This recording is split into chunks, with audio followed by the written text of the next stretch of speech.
মুকাররমায় নবীজি মালিককে খুশি করবার জন্য খানায়ে কাবার মধ্যে সিজদায় পড়ে যেতেন। একদিন আবু জেহেল ডাক দিয়ে বলল, ও জাতির লোকেরা তোমরা শোনো, আজকে যদি মুহাম্মদ এই খানায়ে কাবার মধ্যে নামাজ আদায় করতে আসে অথবা সিজদা দিতে আসে, আমি আবু জেহেল বড় একটা পাথর তুলে বলতেছেন এই পাথরটা মুহাম্মাদের মাথার উপর ছেড়ে দিব। আওয়াজ তুলে বলা যায় না নাউজুবিল্লাহ? কার উপর ছেড়ে দিবেন? মাথার উপরে ছেড়ে দিবেন। এই চিন্তা করে জাতির লোকদের পরামর্শ চাইলেন। ডাক দিয়ে বললেন, জাতির লোকেরা, রে কুরাইশ বংশের লোকেরা, আমি আমার এই সংকল্প থেকে পিছে হাঁটবো না। মুহাম্মদ আজ যদি সিজদা দেওয়ার জন্য খানায়ে কাবার মধ্যে ঢুকে যায়, আমি আবু জেহেল বড় একটা পাথর তার মাথার উপরে ছেড়ে দিব, মাথাটা চূর্ণ বিচূর্ণ করে ছাড়বো। এর জন্য বিচার হোক, আমার কোনো অসুবিধা নাই, যা হোক কোনো অসুবিধা নাই। কুরাইশ গোত্রের লোকেরা ডাক দিয়ে বলল, নেতা সাহেব, আপনি যা করেন আমরা আপনার সাথে আছি, আপনি আগায় যান, আমরা আপনার সাথে আছি। জোরে কর নাউজুবিল্লাহ। এরা ছিল অন্ধ ভক্ত। এরা কি ভক্ত ছিল ভাই? অন্ধভক্ত। নেতা যা বলে আপনি এগিয়ে যান, আমরা আছি সব তোমার সাথে। তোমার বিবেক আছে, বিবেক দ্বারা কেন তুমি নেতারে যাচাই বাছাই করলা না? নেতা যা বলল অন্ধভাবে বিশ্বাস করা যাবে না।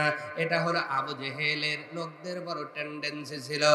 সম্মানিত ভাইরা, আবু জেহেল ডাক দিয়ে বলল, জাতির লোকেরা, আজকে এই বড় পাথরটা আমার ভাতিজার মাথার উপরে আমি ছেড়ে দিব। এই চিন্তা করে অপেক্ষামান নবীজি প্রত্যেক দিনের মতো মালিককে খুশি করার জন্য খানায়ে কাবার মধ্যে চলে আসলেন। সিজদা দিবেন, সিজদায় চলে গিয়েছেন। উনি না মালিককে খুশি করবেন, দাঁড়িয়ে আছেন। এরপরে যখন সিজদার মধ্যে চলে যাবেন, এদিকে খানায়ে কাবার অপর সাইডে লোকগুলো দাঁড়িয়ে আছে। একটা খুশির খবর আসবে, এই তো বুঝি খবর আসবে মুহাম্মদ ইবনে আব্দুল্লাহ জীবনটা শেষ হয়ে গেছে, আমরা খুশি হয়ে যাব। এই চিন্তা করে দাঁড়িয়ে আছে।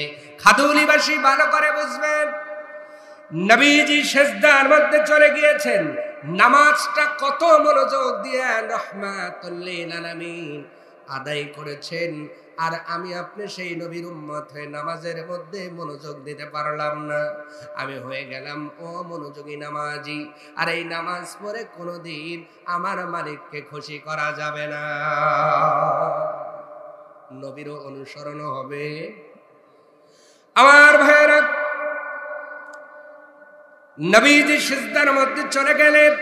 লোকগুলো বড় অপেক্ষামান, খবর আসবে, খুশির খবর। এদিকে আবু জেহেল যখন পাথরটা ছেড়ে দেবেন, এমন সময় একটা পাগলা উট আবু জেহেলের বাসায় বর্ণনা করেছেন। বিশাল বড় একটা পাগলা উট নবীজি আর আবু জেহেলের মাঝে এসে দাঁড়ায় গিয়েছে। নবীজি আড়াল করে ফেলেছেন। নবীজির পিছনে উটটা দাঁড়িয়ে আছে। নবীজির মাথার আবু জেহেল দেখতে পায় না।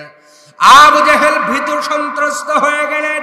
পাথরটা ফেলে দিয়া চলে গিয়েছেন। মুখটা বড় ফ্যাকসা, দেখে মনে হয় মরা মানুষের মতো। আবু জেহেল যখন চলে যাচ্ছেন, জাতির লোকেরা ডাক দিয়ে বলল, আবু জেহেল রে, দেখলাম তুমি গেলা আনন্দ চিত্তে, তোমার চেহারা বড় হাস্যোজ্জ্বল, কিন্তু আসো তোমাকে মরা মানুষের মতো দেখা যায়, কারণ কি? আবু জেহেল ডাক দিয়ে বলল, প্রাণে বেঁচে গেছি, এই তো ভাগ্যিস। আল্লাহু আকবার। প্রাণে বেঁচে গেছি, এই তো ভাগ্যিস। কেন এমন কথা কেন বলেন? রাজাতির লোকেরা, তোমরা যেটা দেখো নাই আমি সেটা দেখেছি। জানো, এই যে মুহাম্মদ ইবনে আব্দুল্লাহ আমার ভাতিজার সিজদার মধ্যে পড়ে আছে, আমি পাথরটা ছেড়ে দিব, এই রকম পাগলা ওর জীবনে কোনোদিন দেখি নাই। আবার আর ভাতিজার মাঝখানে এসে দাঁড়ায় গেল। মুখটা আমার দিকে দিয়া দাঁতের উপর দাঁত তুলে এমন করে সে ভাব ধরল, মনে হয় আমাকে জিন্দা সে গিলে ফেলবে। আর কিছু সময় যদি ওই জায়গায় অপেক্ষা করতাম, আমি আমার প্রাণ নিয়ে বুঝি ফিরে আসতে পারতাম না। আবু জেহেল ডাক দিয়ে বলল, বলল, ও জাতির লোকেরা শোনো, আমার ভাতিজাকে যে কোনো শক্তি হেফাজত করে, যে কোনো শক্তি হেফাজত করে। জাতির লোকেরা কয়েকজন জিজ্ঞাসা করল, আবু জেহেল রে, আপনি এবার সত্যি করে বলেন তো, আপনার ভাতিজা যে কথাগুলো বলে সত্য না মিথ্যা? সে বলে আসলেই সত্য, কারণ তার নাম হলো আল আমিন, আমরা দিয়েছি, তার মতো বিশ্বাসী কেউ নাই। ও আবু জেহেল, যেই কাজগুলো করে মুহাম্মদ ইবনে আব্দুল্লাহ, এই কাজগুলো কেমন কেমন বলে, এর চেয়ে ভালো কাজ আর নাই। তোমার ভাতিজা যে কথাগুলো বলে, কথাগুলো কেমন?